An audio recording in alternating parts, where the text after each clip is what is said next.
At the family dinner, my son-in-law called security to get this pauper away from the table. Inside, I made tea I forgot to drink and stared at the wedding photo on the mantel. My husband Robert had been gone for 5 years now, but his smile still made me feel like maybe I wasn't as powerless as everyone thought. Have you ever felt completely powerless while someone destroyed your dignity in public? Hi viewers, kindly tell us where you're watching from and what time it is. Warm welcome to the family, enjoy the story. If you've ever wondered how far someone would go to steal from their own family, this story will shake you to your core. What started as a humiliating dinner in Dallas became a battle that exposed decades of lies, forged documents, and stolen inheritance. Follow along as we uncover a mystery that's been buried for 23 years, and discover how one grandmother's quiet strength brought down a web of deception that reached from Texas to Oklahoma. Have you ever felt completely powerless while someone destroyed your dignity in public? Has something like this happened in your community? Do you know someone who has experienced family betrayal at its worst? The problem was simple: they thought I was just a helpless widow with nothing left to fight with. What they didn't know was that sometimes the most dangerous person in the room is the one everyone underestimates. Stay with me, because the solution to decades of theft was hiding in a dusty attic box, and what happened next changed everything. The room went still after he said, "Security, get this pauper away from the table." Then someone laughed. Not a cruel laugh, a knowing one. I didn't stand. I didn't speak. I counted the crystal glasses and measured the distance to the door. The dining room in Marcus's Dallas home had always intimidated me, those heavy curtains, the polished wood that reflected every uncomfortable silence. Tonight felt different. The vanilla candles flickered like they were nervous too. My daughter Sarah sat frozen, fork halfway to her mouth, eyes glued to her plate like it held the answers to life itself. 28 years old, and she still couldn't look her own mother in the eye when her husband decided to play king of the castle. "Eleanor," Marcus continued, adjusting his tie like he was giving a business presentation, "we've discussed this. The family finances are complicated. Your presence at these discussions makes everyone uncomfortable." The wine had already left a red stain on the white tablecloth. I watched it spread while he talked. Funny how some stains you can scrub out, others become permanent. "Mom?" Sarah's voice was barely a whisper. I looked around that table. Uncle Robert shifted in his chair, suddenly fascinated by his phone. Cousin Jenny reached for her water glass like it was a lifeline. My own grandson, barely 10 years old, asked why Grandma looked sad. "She's not sad," Marcus said, standing now, his shadow falling across the entire table. "She's just confused about her place in this family. If someone humiliated you in front of family, would you explode or start planning? Subscribe, you'll see why silence was her weapon." That's when I heard it, the soft click of someone's phone camera. Jenny was recording. Smart girl. She always was the one who paid attention to details others missed. I stood up slowly, folded my napkin, and placed it next to my untouched plate. The chicken was getting cold anyway. "You're right, Marcus," I said quietly. "I am confused about something." He smiled like he'd won some kind of contest. "I'm confused about how you built that oil company in Oklahoma without ever owning any land." The smile froze. For just a second, I saw something flicker behind his eyes. Fear? Guilt? Maybe just surprise that the old lady knew how to use Google. "I have no idea what you're talking about," he said, but his voice had changed. Higher now. Defensive. I picked up my purse, the old leather one Sarah always said made me look poor, and walked toward the door. Each step felt like I was walking through thick mud, but I kept moving. "Mom, wait," Sarah started to stand. "Sit down," Marcus snapped at her. Then, louder, for my benefit, "Don't forget your coat, Eleanor." As I walked to my car, Marcus called out, "Don't forget your coat, Eleanor." But my coat was already on, and my keys were already moving. The night air hit my face like cold water.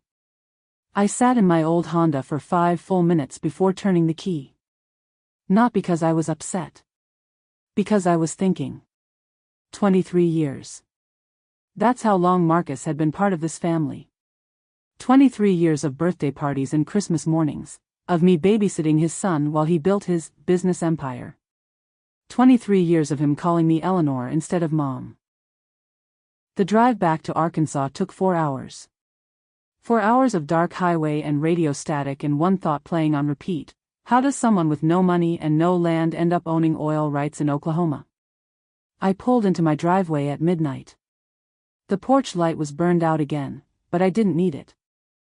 I'd been walking into this house in the dark for 30 years. Inside, I made tea I forgot to drink and stared at the wedding photo on the mantel. My husband Robert had been gone for 5 years now, but his smile still made me feel like maybe I wasn't as powerless as everyone thought. Drop planning if you'd have stayed quiet but started taking mental notes. The tea grew cold while I stared at the wedding photo. 30 years of raising her, and she couldn't meet my eyes. The house felt different when you came home from being treated like garbage. Every creak in the floorboards sounded louder. Every shadow looked sharper. Even the photographs seemed to be judging me. Sarah's high school graduation picture sat on the side table, smiling in that cap and gown I'd saved 3 months to buy. Right next to it, Marcus's business card from when he first started dating her. Land acquisition specialist, it said in fancy gold letters. I'd kept it because Sarah asked me to. Now it felt like evidence. The email notification chimed on my phone at 11:47 p.m. Who sends emails at midnight? From Peterson and Associates Law Firm. To Eleanor Mitchell. Subject: Estate Administration Process. Mrs. Mitchell. As per our previous discussions regarding the Robert Mitchell estate, we require immediate documentation regarding property transfers completed in 2001. Please provide all relevant materials within 30 days to avoid complications in the administration process. Coordinates: 36.1540 degrees north, 95.9928 degrees west. Best regards. Legal Department. I read it 3 times. Previous discussions. I'd never talked to any Peterson and Associates. Robert had used a local lawyer in Little Rock for everything: wills, house papers, even the speeding ticket he got in 1998. And those coordinates? I grabbed my laptop and typed them into Google Maps. Tulsa, Oklahoma. Oil country. The same Oklahoma where Marcus claimed he'd discovered profitable land through his expertise and market research. My hands were shaking as I called the law firm. Voicemail, of course. You've reached Peterson and Associates. Our office hours are. I hung up and sat in my kitchen, surrounded by dirty dishes and cold tea and the growing certainty that something was very, very wrong. The business card was still on the table. Land acquisition specialist. I flipped it over and found something I'd never noticed before, a handwritten note in Marcus's messy scrawl. Remember, he doesn't need to know about the Oklahoma situation. Eleanor. Me. What Oklahoma situation? I walked upstairs to Robert's old office, the one I'd barely touched since he died. His desk was exactly how he'd left it: coffee mug with rings, reading glasses folded on a stack of hunting magazines, calculator with batteries that probably died years ago.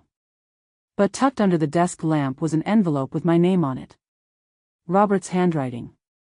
The ink was faded, like it had been sitting there for years. Inside was a single piece of paper. A deed.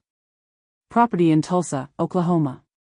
2 names on the ownership line: Robert Mitchell and Eleanor Mitchell. Dated March 15, 2001. 23 years ago. The same year Marcus started his oil company. The same year Sarah announced she was getting married. The same coordinates from the email. Subject line: property transfer documentation required. No greeting. No explanation. Just coordinates to land I'd never heard of. I stared at that deed until my eyes burned. Robert had never mentioned Oklahoma property. We'd lived in Arkansas our whole marriage. He'd worked construction, saved every penny, never talked about oil or land deals or anything that sounded like the kind of business Marcus bragged about. But there it was. Black ink on white paper. My signature right next to my husband's. A signature I didn't remember making. Ever gotten legal mail so cold it felt like a threat? I wasn't looking for secrets in the attic. The box fell when I reached for Christmas lights, and my husband's handwriting spilled across the floor. The morning after that email, I couldn't sleep. By 6 a.m. I was standing in my kitchen, staring at that deed and drinking coffee that tasted like mud. The smart thing would have been to call someone. A lawyer.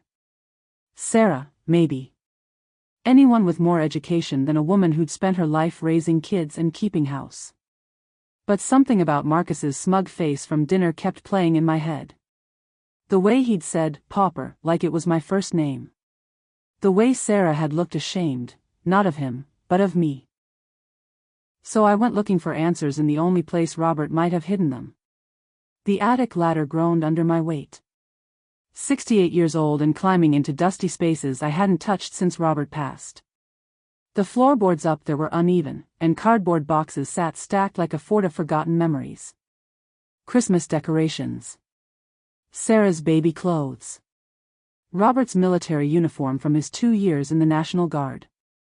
Photo albums I'd meant to organize and never did. I was reaching for the box of lights when my elbow bumped something tucked behind the chimney. A cardboard filing box with "important" written in Robert's careful handwriting. It fell. Papers scattered across the attic floor like leaves in a storm. Property documents. Bank statements. Letters.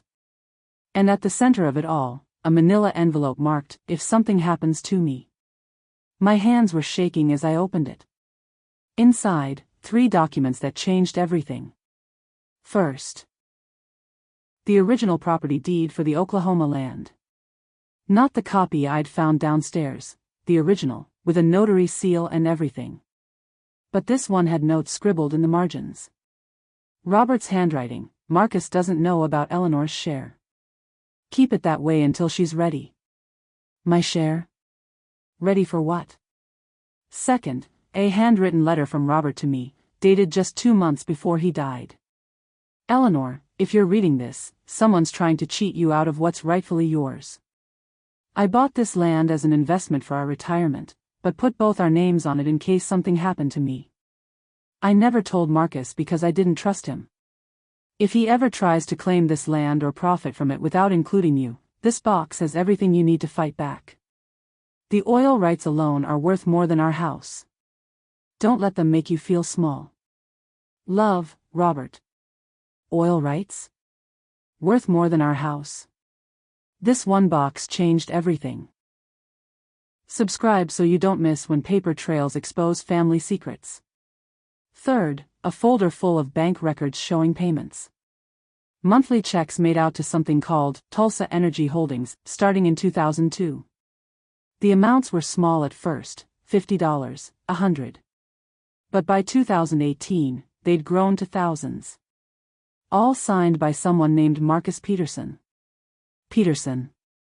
The same law firm that had sent me the email. I sat in that dusty attic, surrounded by my husband's secrets, and felt the ground shift under my feet.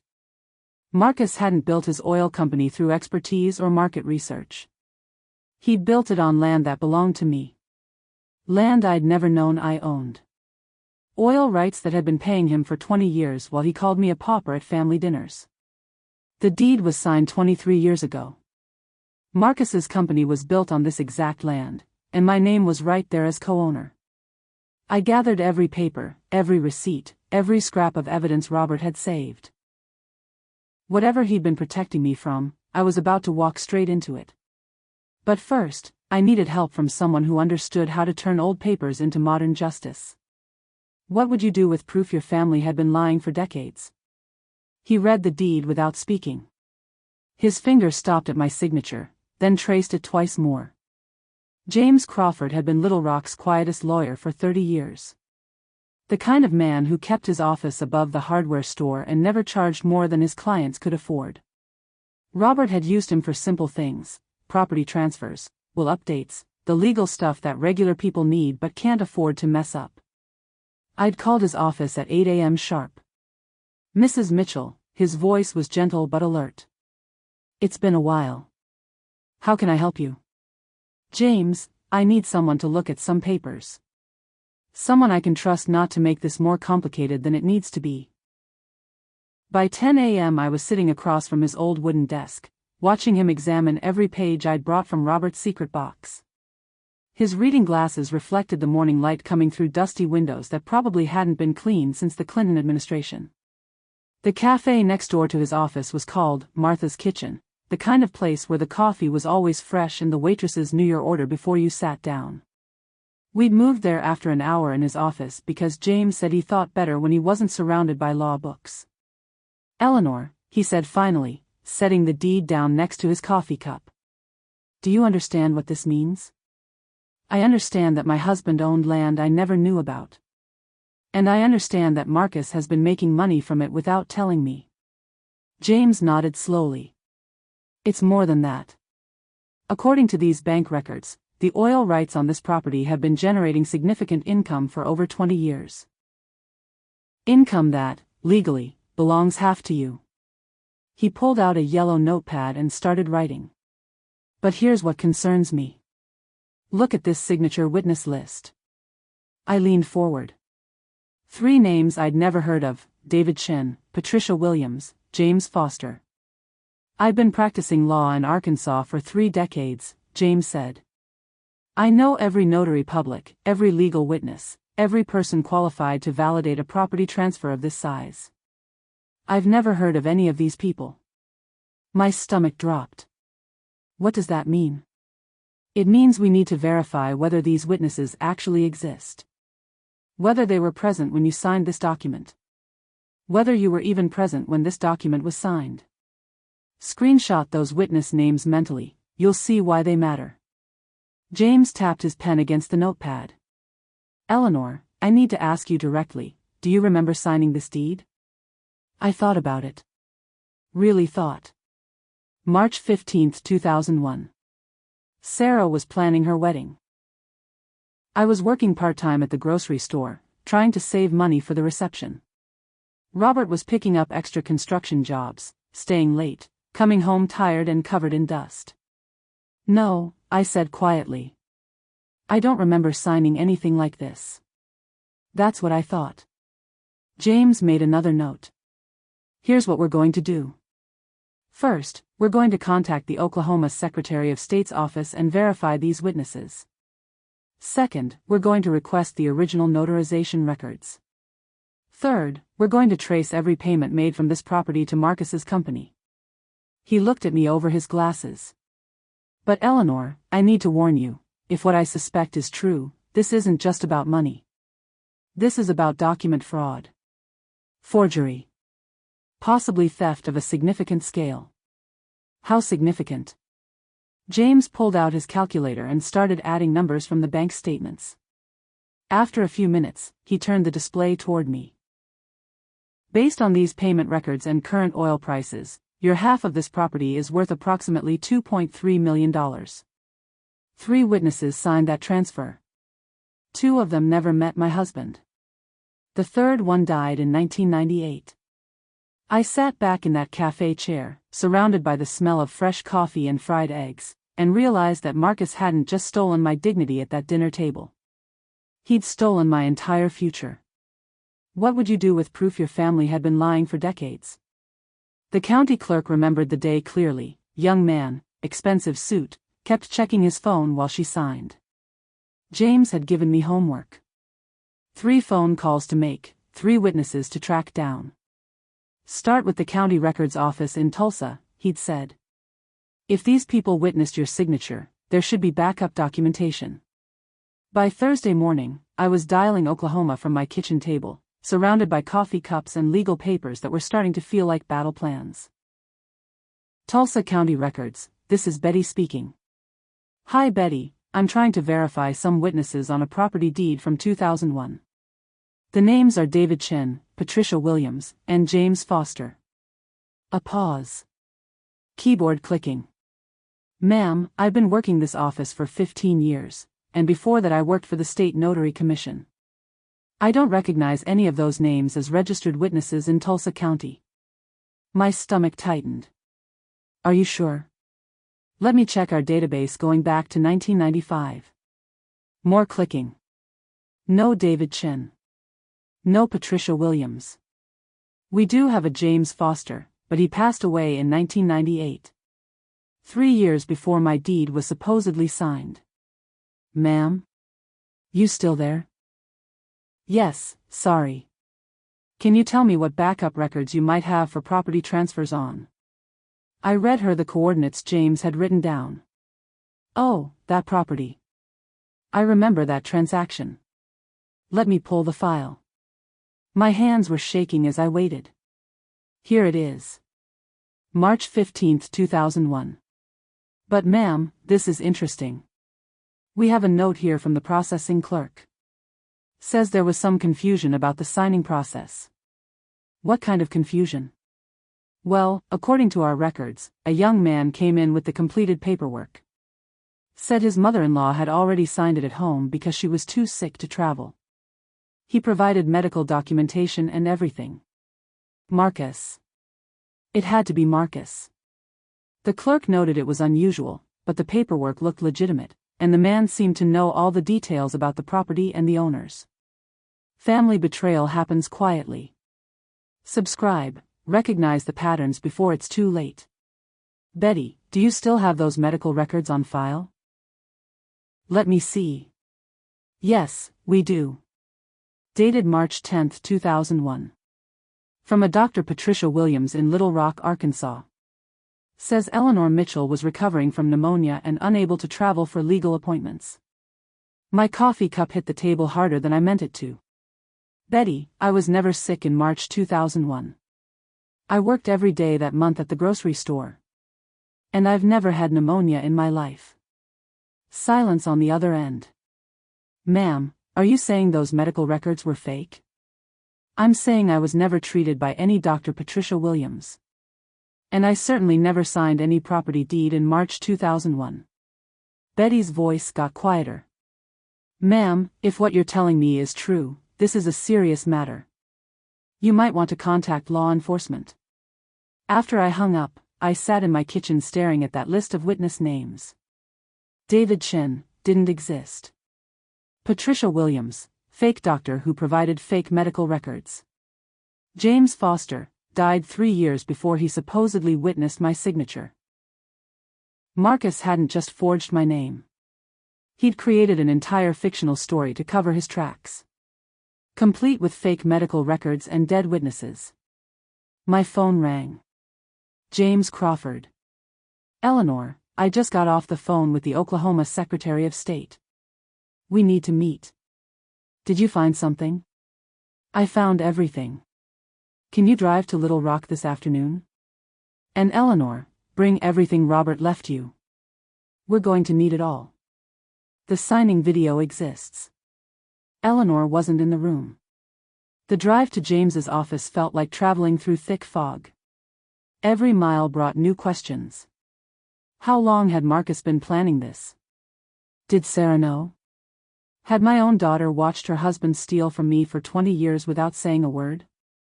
By the time I parked outside the hardware store, I had made a decision. Whatever Marcus had taken from me, I was going to take back. Not because I needed the money. Because he'd made one fatal mistake the night he called me a pauper. He'd underestimated how dangerous a grandmother gets when someone hurts her family. Even if that someone is family. Forged signatures or fake presents, which is worse? This isn't sloppy work, the forensic accountant said. This is deliberate construction, layer by layer. James's friend from law school turned out to be the kind of woman who wore reading glasses on a chain and kept her gray hair pulled back in a bun that meant business. Linda Morrison had spent 25 years tracking financial fraud for the state attorney general's office before going private. Her office looked like a computer store had exploded. 3 monitors, stacks of printed bank statements, and a coffee maker that probably hadn't been turned off since the Bush administration. Mrs. Mitchell, Linda said, gesturing to a chair that had seen better decades, James has shown me your documentation. Before we go any further, I need you to understand what we're looking at here. She turned one of her monitors toward me. Spreadsheets filled with numbers, dates, and company names I'd never heard of. Your husband's property has been generating oil revenue since 2002. But the money hasn't been going where it should. She clicked through screen after screen of financial records. Marcus Peterson created a shell company called Tulsa Energy Holdings in 2001, 3 months after your husband's supposed property transfer.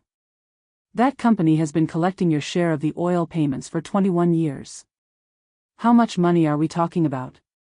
Linda's fingers moved across the keyboard like a pianist playing a complicated song. Based on production records and market rates, the total amount diverted from your account is approximately $847,000. I felt like someone had hit me with a truck. But here's where it gets interesting, Linda continued. Marcus didn't just steal passively. He's been actively reinvesting your money to purchase additional oil rights in the same area. Rights that are registered solely in his name. She pulled up another screen showing a map of Oklahoma with colored sections. The green areas represent properties owned by Marcus's various companies. All purchased with revenue that should have been split between you and him. So he used my money to buy more land? Exactly. And those new properties are now worth approximately $1.8 million. One courthouse visit exposed the first lie. Subscribe, family deception gets much deeper. Linda reached for a thick folder. But Mrs. Mitchell, what concerns me most isn't the money. It's the sophistication of this fraud. Look at these documents. She spread out papers across her desk. Bank routing numbers, corporate filings, quarterly tax reports. This wasn't a spur-of-the-moment decision. Marcus has been planning and executing this theft systematically for over 2 decades. What do you mean? I mean he created fake medical records, invented fictional witnesses, established shell companies, and filed false tax returns. This is the kind of fraud that requires advanced planning and ongoing maintenance. She pointed to a timeline she'd created. Notice how the fake medical excuse for your signature coincides exactly with when Marcus started dating your daughter. He's been positioning himself to steal from your family since before he married into it. My hands clenched into fists. Can we stop him? Linda smiled for the first time since I'd walked into her office. Mrs. Mitchell, we can do more than stop him. We can freeze every asset, trace every transaction, and recover every penny he's stolen. She reached for her phone. I'm calling the district attorney's office. We need a preservation order on all of Marcus's accounts, effective immediately. Will that work? It's already working. I filed the preliminary paperwork this morning. Preservation order filed, quietly. By tomorrow, nothing can be deleted. I sat in Linda's cluttered office, surrounded by evidence of my son-in-law's betrayal, and felt something I hadn't felt since Robert died. Power. Not the kind of power that comes from money or land or oil rights. The kind of power that comes from knowing the truth and having the tools to do something about it. Marcus thought he was dealing with a confused old woman who didn't understand business or law or complicated financial transactions. He was about to learn that the most dangerous person in any fight is the one everyone underestimates. Predict, will Marcus notice the financial freeze? Hidden in the tax folder was my husband's final letter, the one that mentioned protecting Eleanor's share if something happens to me. That night, I couldn't sleep. Linda's spreadsheets kept running through my head like a movie I couldn't turn off. $847,000 stolen. $1.8 million in additional properties bought with my money. 21 years of systematic theft. I went back to Robert's secret box. This time, I went through every single paper. Every receipt, every handwritten note, every scrap of documentation my husband had saved. If Marcus had been planning this since before he married Sarah, maybe Robert had suspected something. Tucked behind the bank statements, I found a folder marked, Will Drafts, Final Version.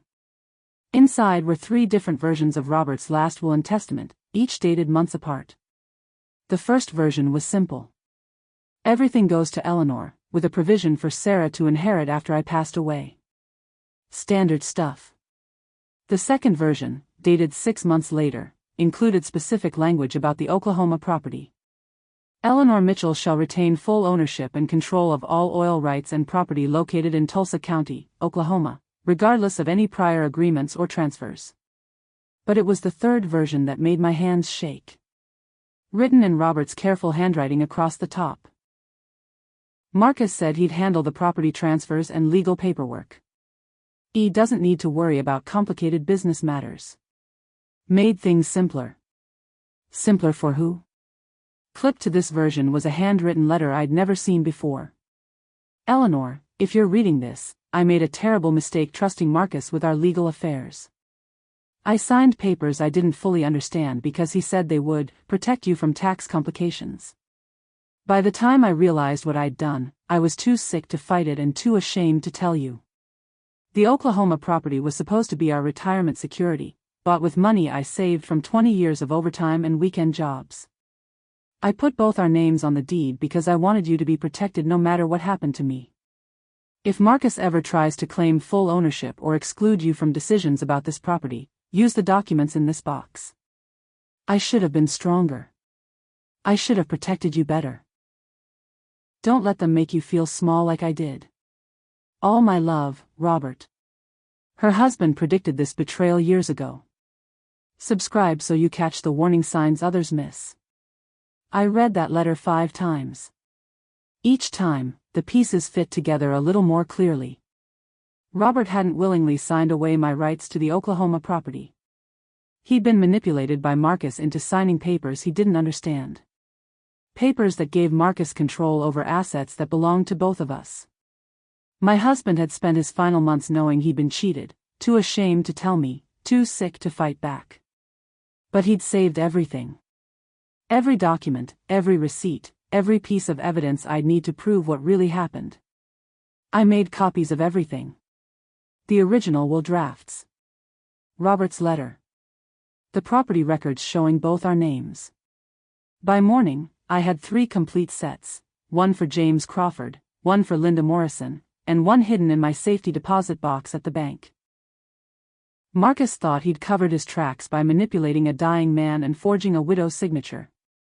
He hadn't counted on Robert's final act of love, documenting everything for the wife he'd failed to protect in life but could still defend in death. Copied, notarized, filed with 3 separate attorneys by morning. As I sealed the last envelope, I thought about that dinner in Dallas. The way Marcus had called me a pauper. The way Sarah had looked ashamed. They had no idea what was coming. But by tomorrow, the preservation order would freeze every account, every asset, every penny Marcus had built his empire on. And then the real fight would begin. Which hurt more, the theft or the betrayal of trust? The text was 4 words, preservation order granted. I didn't celebrate. I breathed. Friday morning, I was in my garden pulling weeds when my phone buzzed. Linda Morrison, 9:23 a.m. For 24 hours, I'd been walking around my house like a woman waiting for test results. Jumping every time the phone rang. Checking my email every 10 minutes. Wondering if Marcus had somehow found out what we were planning. Preservation order granted, her text said. All accounts frozen pending investigation. Call when you can. I sat down right there in the dirt, surrounded by tomato plants and morning glory vines, and felt something release in my chest. Like I'd been holding my breath for 5 years and finally remembered how to exhale. The phone rang before I could call her back. Eleanor, we did it, Linda's voice was crisp with satisfaction. As of 8:47 this morning, Marcus Peterson cannot access, transfer, or liquidate any assets connected to the Oklahoma properties. His business accounts are frozen. His personal accounts are frozen. Even his joint accounts with your daughter are temporarily restricted. What does that mean, exactly? It means he can't hide the evidence. Every transaction from the past 21 years is now protected. Every shell company, every fake transfer, every stolen payment, it's all locked down until we can trace where your money went. I pulled off my gardening gloves and walked inside. How long do we have? The initial order is good for 30 days. But Eleanor, I need to prepare you for what happens next. Something in her voice made me stop walking. What do you mean? Marcus is going to find out about this freeze when he tries to access his accounts. Probably today. When he does, he's going to realize that someone has been investigating him. He's going to know that someone found Robert's documents. My stomach tightened. Will he know it's me? Not immediately. The court documents only reference interested parties and potential beneficiaries. But he's not stupid, Eleanor. He's going to figure out pretty quickly that the only person who could have this information is you. I thought about Sarah. About my grandson. About the family dinner where Marcus had called me a pauper in front of everyone. What should I expect? Phone calls, probably. Maybe a visit. He'll try to explain everything away, convince you that it's all a misunderstanding. When that doesn't work, he'll try to intimidate you. Threaten legal action against you for harassment or filing false claims. And if that doesn't work? Linda was quiet for a moment. Then he'll try to turn your daughter against you. The mail truck was pulling up to my mailbox. I watched through the kitchen window as the driver left a stack of envelopes and packages. One envelope was thick and cream-colored, with fancy printing on the front. Linda, I think I need to call you back. The envelope was addressed to Mrs. Eleanor Mitchell, in calligraphy that probably cost more than my grocery budget. The return address made me smile. Peterson and Associates Charitable Foundation. Inside was an invitation printed on paper so thick it felt like cardboard. You are cordially invited to attend the 3rd Annual Community Builder Awards Gala, honoring individuals who have made significant contributions to Oklahoma's energy sector development. This year's keynote speaker, Marcus Peterson, founder and CEO of Tulsa Energy Holdings. The date was tomorrow night. A charity gala honoring community builders, hosted by the man who stole my foundation. I called Linda back. Linda, how would you feel about attending a charity gala tomorrow night? Eleanor, what are you thinking? I'm thinking Marcus doesn't know his accounts are frozen yet. I'm thinking he's still planning to give speeches about his business success and community contributions. That's dangerous. If he recognizes you, he won't expect me there. And even if he does, what's he going to do? Call security on a little old lady at a charity event? Linda laughed despite herself. Eleanor Mitchell, you are either very brave or completely crazy. Maybe both, I said. But I want to see his face when he realizes his world is about to come crashing down. Attend his party or avoid confrontation. What's your move? He introduced the land acquisition team to applause. I recognized the coordinates. They were describing my stolen property. The Tulsa Marriott ballroom sparkled like a jewelry box. Crystal chandeliers, white tablecloths, flowers that probably cost more than my monthly grocery bill. I'd borrowed a black dress from my neighbor and driven 3 hours to watch Marcus perform charity while spending my stolen money. Linda had insisted on coming with me. If you're determined to do this, she'd said, at least let me be there to document whatever happens. We sat at a table in the back, close enough to hear everything but far enough away to avoid immediate recognition. The program listed Marcus as the keynote speaker. Visionary leadership in sustainable energy development. Sustainable. The man who'd built his empire on forged documents was lecturing about sustainability. Ladies and gentlemen, the master of ceremonies announced, please welcome Marcus Peterson, founder of Tulsa Energy Holdings and this year's Community Builder Award recipient. Marcus walked to the podium like he owned the room. Maybe he did, judging by the donation amounts listed in the program. His company had paid for most of this event. Thank you for that generous introduction, he began, adjusting the microphone with the confidence of someone who'd never been questioned about anything in his life. When I started Tulsa Energy Holdings 21 years ago, I had a simple vision: to transform underutilized rural properties into productive energy assets that benefit entire communities. Underutilized rural properties. He was talking about land he'd stolen from me. Our success has been built on 3 core principles. Thorough research, ethical partnerships, and respect for the families who entrusted us with their land. Linda nudged my elbow and whispered, "Are you recording this?" I was. Every word. Marcus clicked a remote, and a map appeared on the projection screen behind him. Oil properties highlighted in green, with production numbers and revenue figures. At the center of the map, the largest green section was labeled Primary Development Site, Peterson Holdings. He was already planning to hide the evidence. Subscribe. Revenge served cold hits different. This particular property, Marcus continued, pointing to my stolen land, represents the foundation of our entire operation.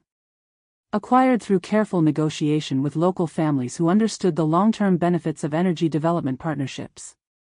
Careful negotiation.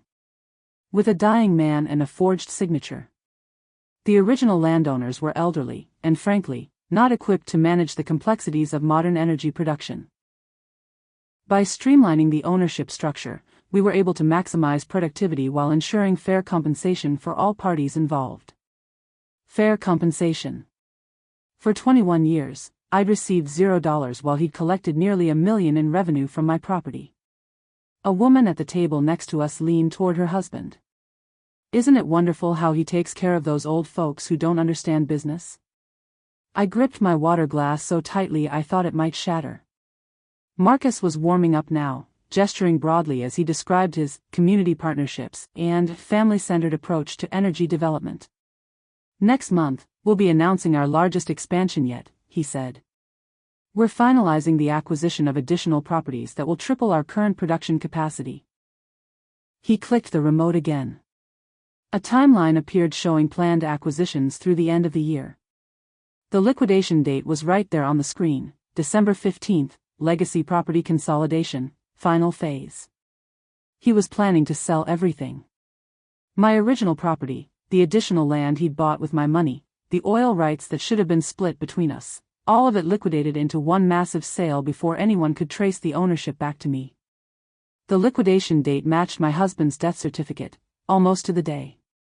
But as I sat in that ballroom, surrounded by people applauding a man who'd built his reputation on stolen property, I realized something that made me smile for the first time in weeks. Marcus had made his presentation 24 hours too late. His accounts were already frozen. His assets were already protected. His final phase, liquidation, was impossible. He just didn't know it yet. Remember that liquidation phrase. It becomes crucial evidence. I notarized documents with backdated signatures, the paralegal whispered. I kept copies of everything. Her name was Jennifer Walsh, and she'd been Marcus's paralegal for 3 years before her conscience got the better of her. Linda had tracked her down through professional networks, but Jennifer had reached out to us first. We met at a coffee shop in downtown Tulsa, far from Marcus's office and the social circles where he might have friends watching.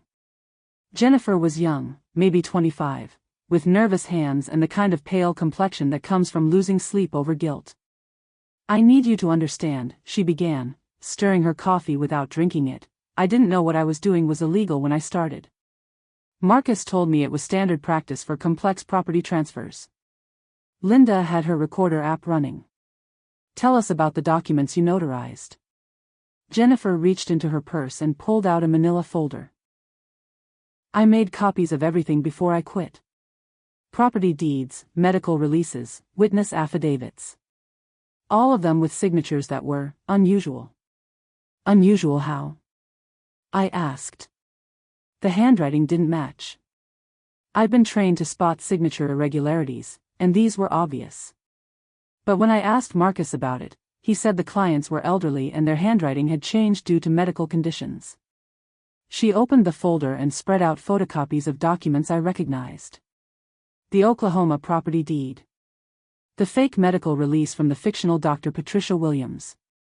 Witness statements from people who didn't exist. "This is the worst part," Jennifer continued, pointing to a set of building access logs. These documents were supposedly notarized on dates when the building was closed. Sunday evenings, holidays, times when no legitimate business would have been conducted. Linda leaned forward. "You have access logs?"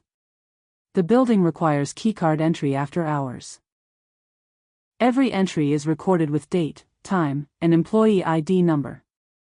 Jennifer pulled out another stack of papers. On March 15, 2001, the building was officially closed for renovation. But Marcus's keycard was used to enter at 7:43 p.m. She pointed to another entry. March 18, 2:15 a.m. March 20, 11:30 p.m. All dates that correspond with document signing and notarization. Were any clients present during these late-night sessions? I asked, though I already knew the answer. According to the logs, only Marcus entered the building. But the documents show multiple witnesses present, signatures notarized, full legal procedures completed. Jennifer's hands were shaking now. Mrs. Mitchell, I need you to know, I never saw you. Not once in 3 years. But I notarized dozens of documents with your name on them. One overlooked document changed everything. Subscribe to catch what others miss. Linda was taking notes furiously. Jennifer, are you willing to testify about what you witnessed? That's why I called you. I can't live with this anymore. When I saw the news about the preservation order, I knew someone was finally investigating Marcus's business practices. She pulled out one more document. This is the most recent one. Dated last week. It was a property liquidation form, signed with my forged signature, authorizing the sale of all Oklahoma holdings to a shell company based in the Cayman Islands. He was planning to sell everything and transfer the money offshore, Jennifer explained. The paperwork was ready to file on Monday. The same Monday that Linda's preservation order had frozen his accounts. If we'd been 1 week later, every penny would have disappeared into untraceable offshore accounts. Jennifer, I said quietly, how many other families has he done this to? She was quiet for a long moment. Mrs. Mitchell, you're not the first elderly property owner whose signature I've notarized without them being present. You're just the first one who found out and fought back. Building access logs, Marcus entered alone. Eleanor's signature, witnessed remotely. As we walked back to our cars, Linda put her hand on my arm. Eleanor, this changes everything. With Jennifer's testimony and these access logs, we don't just have evidence of theft. We have evidence of systematic fraud affecting multiple victims. What does that mean? It means Marcus isn't just going to lose the money he stole from you. He's going to lose everything. And depending on how many families he's defrauded, he might be looking at federal charges. I thought about all those other elderly property owners Jennifer had mentioned. People like me, widowed or vulnerable, their signatures forged on documents they'd never seen. Marcus had built his entire empire on stealing from families who couldn't fight back. But he'd made one crucial mistake: he'd assumed we'd all stay silent. Is remote witnessing of inheritance documents legal in Oklahoma? His lawyer's letter was 3 pages of threats. My response was 1 paragraph, and every word was documented.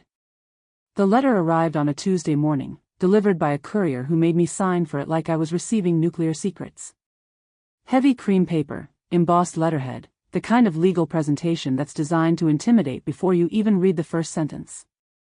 Peterson Legal Associates was printed across the top in gold letters. Below that, urgent legal notice, immediate response required. I made coffee before opening it. Something told me I'd need the caffeine. The letter was signed by someone named Michael Peterson, probably Marcus's brother or cousin, keeping the family business all in the family. The language was dense, full of legal phrases that seemed designed to confuse rather than communicate, but the message was clear enough. Cease all harassment of Mr. Marcus Peterson. Withdraw all false claims regarding property ownership. Stop spreading defamatory statements about legitimate business practices. Failure to comply will result in legal action for harassment, defamation, and intentional interference with business relationships. They were threatening to sue me for investigating my own stolen property. The letter demanded an immediate written response and a signed agreement to refrain from further contact with Mr. Peterson or his associates. They'd given me 48 hours to comply. I called Linda Morrison. They're scared, she said after I read her the letter. This is what desperate people do when they know they're caught. What should I do? Nothing yet. Let me call James Crawford and see what he thinks. An hour later, James called me back. Eleanor, I've drafted a response. Can you drive to Little Rock this afternoon? His office felt different this time. More focused. Legal books were open on his desk, yellow notepad covered with notes, and he had that look lawyers get when they smell victory in the water. Here's our response, he said, handing me a single sheet of paper. It was beautiful in its simplicity. Mr. Peterson, Mrs. Eleanor Mitchell acknowledges receipt of your letter dated, date. Mrs. Mitchell's investigation into property rightfully owned by her deceased husband is well within her legal rights. All documentation has been provided to appropriate law enforcement agencies. Any further communications should be directed to the undersigned counsel. James Crawford, attorney for Eleanor Mitchell. That's it? I asked. Sometimes the best legal strategy is to let the facts speak for themselves, James said. We don't need to threaten or bluster or make dramatic statements.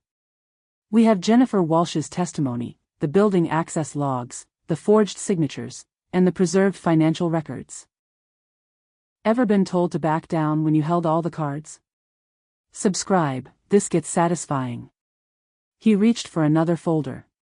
But Eleanor, I have news that changes everything. What kind of news? The district attorney's office called this morning. They're opening a formal investigation into Marcus's business practices. Based on the evidence we provided, they believe there may be multiple victims of the same fraud scheme.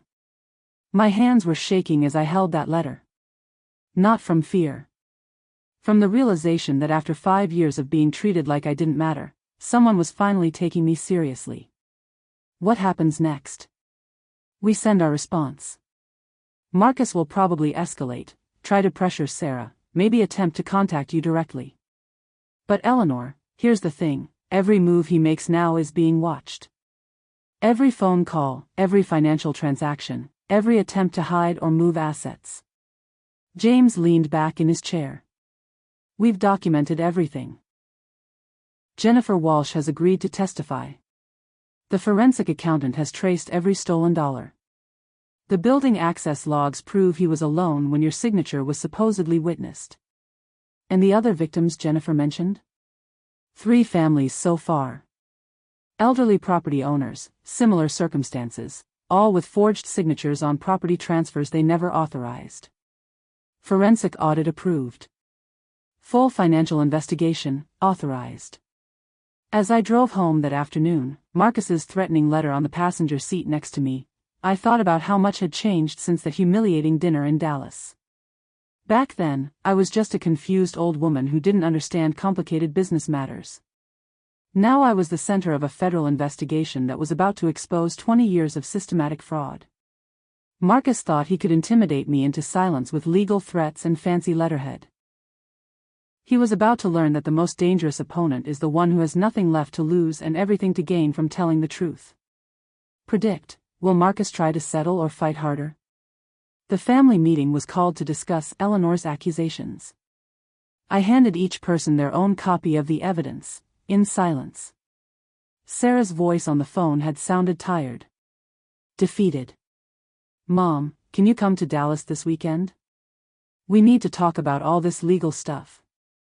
Marcus says there's been some kind of misunderstanding. Misunderstanding. 21 years of stolen money was a misunderstanding. I'll be there Saturday afternoon, I told her. Good. Marcus has asked Uncle Robert and Cousin Jenny to be there too. He wants to clear everything up with the whole family present. I spent Friday night making copies.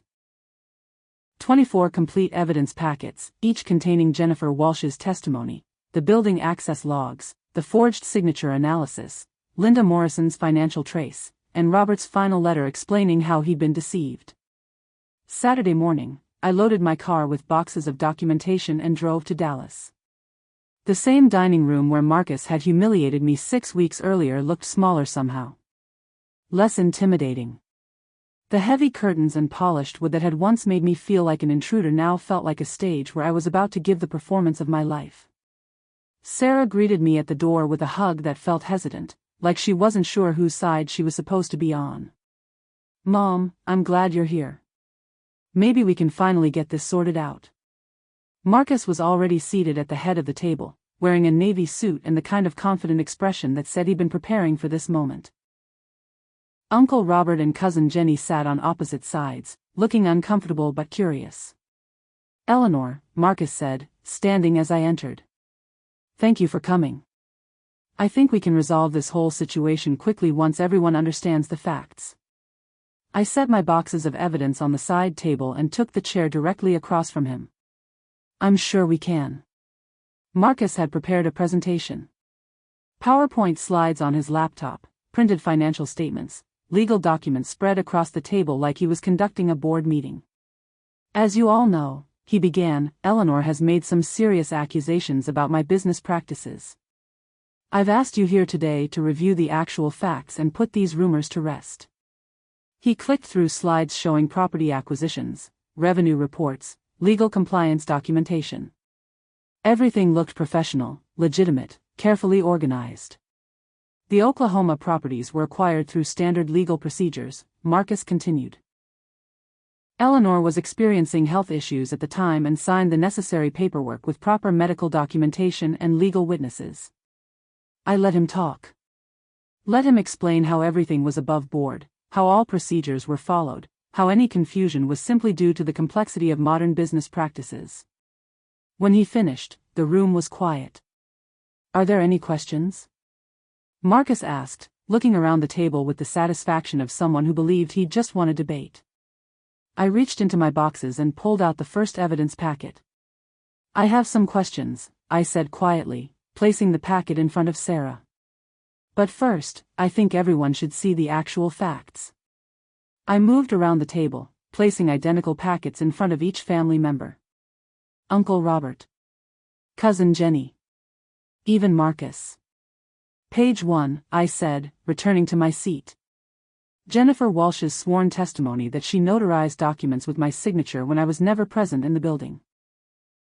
I could hear pages rustling as they found the testimony. Page 3. Building access logs showing Marcus entered his office alone on dates when multiple witnesses supposedly watched me sign legal documents. Marcus's confident expression was starting to crack. Page 7. Handwriting analysis proving my signature was forged on multiple occasions. The room had gone completely silent except for the sound of turning pages. Justice doesn't always need jail time. Subscribe. Some victories are worth more than revenge. Page 12.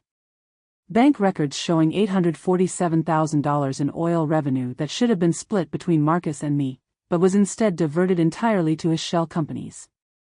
Sarah looked up from her packet, her face pale. "Mom, are these documents real?" Page 18, I continued. Your grandfather's final letter, written 2 months before he died, explaining how Marcus had manipulated him into signing papers he didn't understand. Uncle Robert was shaking his head slowly. "Marcus, what is all this?" Marcus was flipping through his packet frantically, his face getting redder with each page. These documents are taken out of context. You can't just." Page 22, I said, my voice still calm. "The property liquidation form you signed with my forged signature last week, attempting to sell all Oklahoma holdings to offshore accounts before anyone could discover the theft." The silence stretched on for what felt like hours.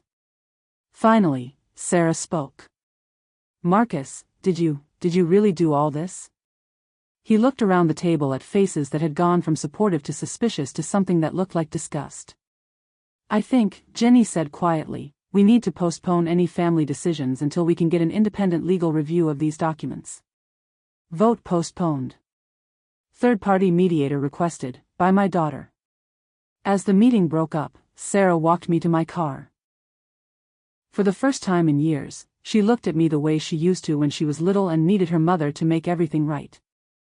"Mom," she said, "I'm so sorry. I had no idea." I hugged her tight, breathing in the familiar scent of her hair. "You couldn't have known, sweetheart. He's very good at hiding what he doesn't want people to see." What happens now? I looked back at the house where Marcus was probably already planning his next move. Now we let the truth do what truth does best. Which is what? Surface. When did silence become the loudest sound in the room? No confession. Just a statement about protecting family unity and stepping away from business operations. The call came on a Tuesday morning, 3 weeks after the family meeting. Sarah's voice sounded different, clearer, like she'd been holding her breath for months and finally remembered how to exhale. "Mom, Marcus is moving out." I set down my coffee cup and walked to the window. Outside, my neighbor was pruning her rose bushes, getting ready for winter. Normal life continuing while my world shifted on its axis. What happened? He's been meeting with lawyers all week. Yesterday, he came home and said he was stepping back from active business management to focus on family healing. Family healing. Even in defeat, Marcus couldn't resist using language that made him sound noble. Where is he going? His brother's house in Houston. He says it's temporary, just until all the legal issues are resolved. Legal issues. Not theft. Not fraud. Not 21 years of systematic deception. Legal issues. That afternoon, an envelope arrived by registered mail. Thick cream paper, expensive printing, Marcus's law firm letterhead. Inside was a single-page document titled Statement of Intent to Resolve Family Disputes. In the interest of preserving family relationships and avoiding prolonged legal proceedings, Marcus Peterson hereby withdraws from all management roles in Tulsa Energy Holdings and related business entities. All financial disputes will be resolved through appropriate legal channels without admission of wrongdoing. Mr. Peterson remains committed to the principles of family unity and mutual respect that have guided his actions throughout his marriage to Sarah Peterson. No apology. No acknowledgement of the money he'd stolen or the years of deception. Just corporate language designed to protect him from further legal consequences while making it sound like he was making a noble sacrifice for family harmony. Attached to the statement was a personal note, handwritten on plain paper. "Eleanor, I know you believe I've wronged you, and I respect your commitment to family values. I hope someday you'll understand that everything I did was intended to protect Sarah and provide security for our family. I'm sorry for any pain this situation has caused. Marcus. Pursue complete destruction or choose family healing."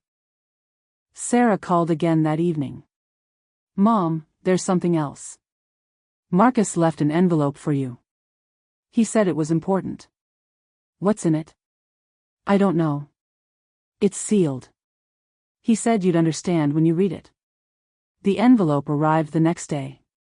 Inside was a key and a safety deposit box number at a Tulsa bank, along with a note. "These are the original documents from the property transactions. Everything Robert signed, everything you should have known about. I convinced myself I was protecting you from complicated business decisions, but I know now that I was protecting myself from having to share what I'd built." The box also contains the current property valuations and oil production reports. You deserve to see the full scope of what you've inherited. I hope this helps you understand that not everything was lies. The safety deposit box contained exactly what Marcus had promised. Robert's original signatures on documents I'd never seen, property surveys I'd never known existed, oil production reports showing revenue streams that had been flowing for decades. But it also contained something Marcus probably didn't realize was there, a second letter from Robert, written just days before he died. "Eleanor, if you're reading this, something has happened to me and Marcus is trying to handle everything himself. Don't let him. This property belongs to both of us, and you have every right to know what's happening with it. I made the mistake of trusting him with legal matters because I thought I was too sick to handle them properly. I was wrong. You're stronger than both of us combined, and you'll know what to do with this when the time comes. All my love, Robert." 3 envelopes marked, "For the grandchildren," each containing deed copies and truth. That night, I sat in my kitchen with all the pieces finally assembled. Robert's letters. Marcus's admissions. Jennifer Walsh's testimony. Linda Morrison's financial analysis. 21 years of evidence that proved exactly what had happened and how. I could have destroyed Marcus completely. The district attorney was ready to prosecute. The evidence was overwhelming. I had enough documentation to send him to prison and recover every penny he'd stolen, plus damages. But as I looked at those envelopes marked, "For the grandchildren," I realized something Robert had known all along: some victories are worth more than revenge. The truth was finally out. The money would be recovered. The family was healing. And sometimes, that's enough. What legacy do you preserve for future generations? The final letter was simple: "Eleanor, if you're reading this, someone tried to cheat you. I left you everything you need to fight back." The safe deposit box had yielded more than just financial records and property documents. Hidden beneath the legal papers, in an envelope marked "Final Instructions," was Robert's complete backup plan. My husband hadn't just suspected Marcus might try to cheat me. He prepared for it. The envelope contained detailed instructions, written in Robert's careful handwriting, explaining exactly what I should do if anyone ever tried to claim ownership of the Oklahoma property. Names and phone numbers of lawyers he'd consulted. Copies of documents filed with 3 different law firms. Even a list of questions I should ask to verify anyone claiming to represent his interests. Eleanor, I know this looks complicated, but it's actually simple. If anyone ever tells you that you don't own half of this property, they're lying. I put both our names on every document, paid for everything with money I saved from legitimate work, and made sure there were witnesses who knew you were supposed to be a full partner in everything. If someone produces papers saying otherwise, those papers are fake. I've left copies of all the real documents with James Crawford, Linda Morrison's predecessor at the state attorney's office, and with a lawyer named Patricia Williams in Oklahoma City. Not the fake doctor from the medical records. This is a real person who knows the whole story. Each of them has instructions to contact you if anyone tries to alter or challenge the property ownership. I hope you never need to read this, but if you do, remember, you're not alone, you're not confused, and you're not helpless. You have everything you need to prove what's yours. Patricia Williams. The real Patricia Williams was a lawyer, not a fake doctor providing fraudulent medical excuses. Marcus had used her name for his forged documents, probably assuming no one would ever check. I called her office in Oklahoma City. "Mrs. Mitchell," she said when I explained who I was, "I've been waiting for your call for 5 years. Your husband left very specific instructions about when and how to contact you if certain situations arose. You knew about the property theft? I knew Robert was concerned about protecting your interests if anything happened to him. He came to my office in 2018, about 6 months before he passed, and set up what he called an insurance policy against family members who might try to take advantage of your grief.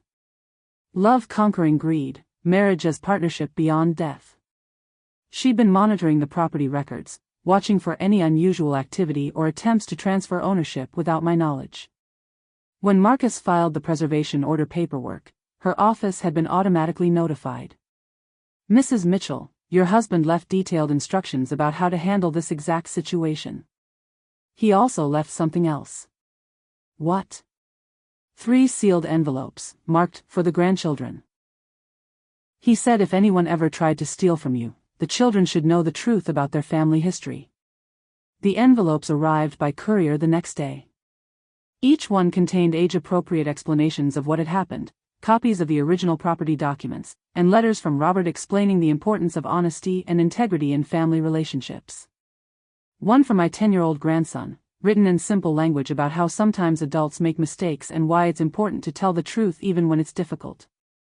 One for Sarah, explaining how Robert had been deceived and why he'd prepared backup plans to protect me. And one for Marcus, with a message I hadn't expected: "Marcus, I know you meant well, but good intentions don't excuse dishonesty.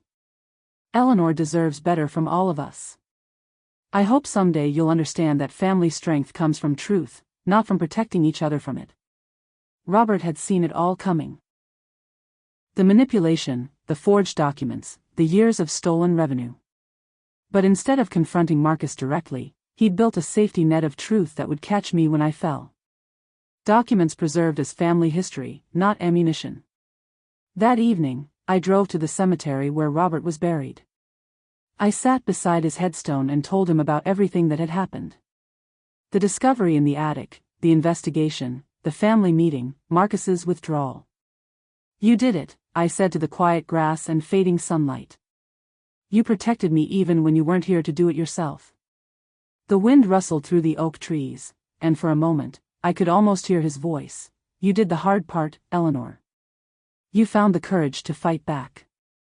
As I drove home, I realized Robert's final gift hadn't been the property or the oil rights or even the evidence that exposed Marcus's fraud. His final gift had been the reminder that I was stronger than anyone, including myself, had ever believed. What legacy do you preserve for future generations? They didn't applaud when I returned to family dinner. They stood, and my daughter hugged me first. 6 months later, the leaves were turning gold outside Sarah's dining room windows. The same room where Marcus had called me a pauper, where he'd tried to erase me from my own family, now felt warm and welcoming in a way it never had before. The table was smaller now. Just 5 of us, Sarah, my grandson Tommy, Uncle Robert, cousin Jenny, and me.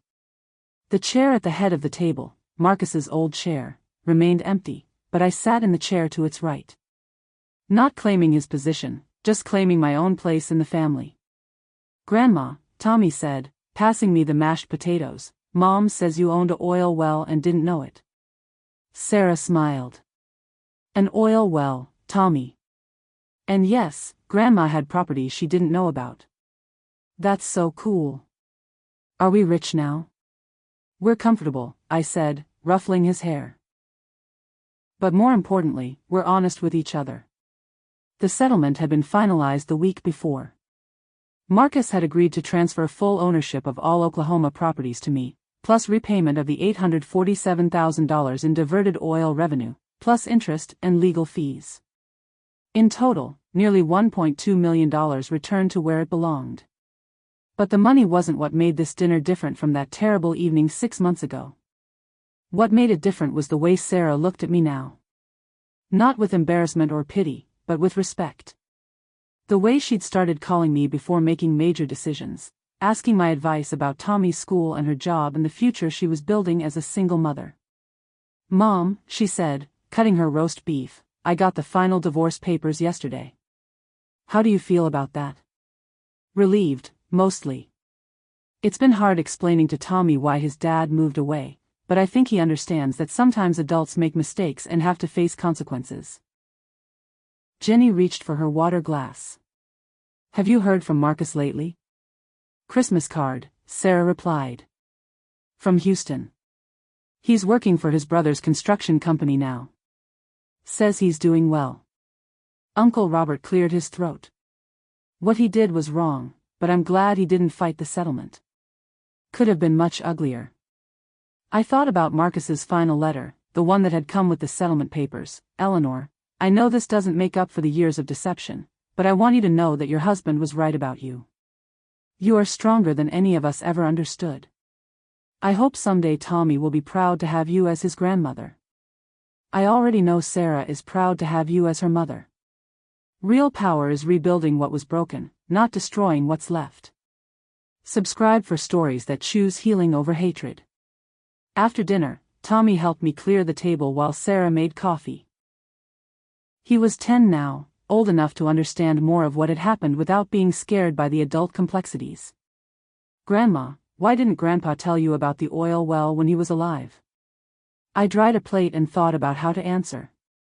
I think Grandpa was trying to protect me from worry.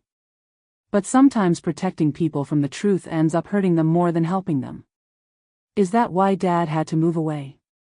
Because he didn't tell the truth? Partly, yes. Your dad made some serious mistakes and hurt people he should have been protecting. When adults do that, there are consequences. Tommy nodded solemnly. Will he ever come back? I don't know, sweetheart. But I do know that your mom and I will always be here for you, and will always tell you the truth about important things. As we drove home that evening, the sun setting over the Arkansas hills, I thought about all the ways my life had changed since that humiliating dinner. I had money now. Enough to live comfortably, to help with Tommy's education, to never worry about grocery bills again. But more than that, I had something I'd lost when Robert died, the knowledge that I mattered. That my voice had power. That I could stand up for myself and for what was right, even when the people trying to silence me were my own family. I pulled into my driveway and sat in the car for a moment, looking at the little house that had felt so empty and cold 6 months ago. Now it felt like home again. Inside, I made tea and sat at the kitchen table where I'd first opened that mysterious email about property transfers. The business card Marcus had left behind was gone now, replaced by a framed photo of Tommy at his last baseball game, grinning in his uniform with a gap-toothed smile that reminded me of Sarah at that age. On the mantel, Robert's wedding photo still held place of honor. But next to it now was a new frame containing his final letter. The one where he'd told me I was stronger than anyone realized. He'd been right. I just hadn't known it yet. The evening air was cool, the house warm with honest laughter, and my story finally told by someone who wouldn't be erased. Outside my kitchen window, the first stars were appearing in the darkening sky. Tomorrow I would call Patricia Williams about establishing a college fund for Tommy. Next week I would visit the cemetery and tell Robert about the dinner, about how our granddaughter was growing up honest and strong. But tonight, I would sit in my warm kitchen and remember something I'd forgotten during those years of being dismissed and overlooked. Sometimes the most powerful person in the room is the one everyone underestimates. And sometimes, just sometimes, patience and truth are stronger than money and deception. The story wasn't over. Tommy still had growing up to do, Sarah still had healing ahead of her, and I still had years to enjoy the security Robert had tried to give me. But the chapter that began with humiliation at a family dinner had ended with dignity restored and family rebuilt on a foundation of truth instead of lies. And that, I thought, sipping my tea in the quiet house that finally felt like home again, was a pretty good place to begin the next chapter. Share the one line from Eleanor's story you'll remember forever.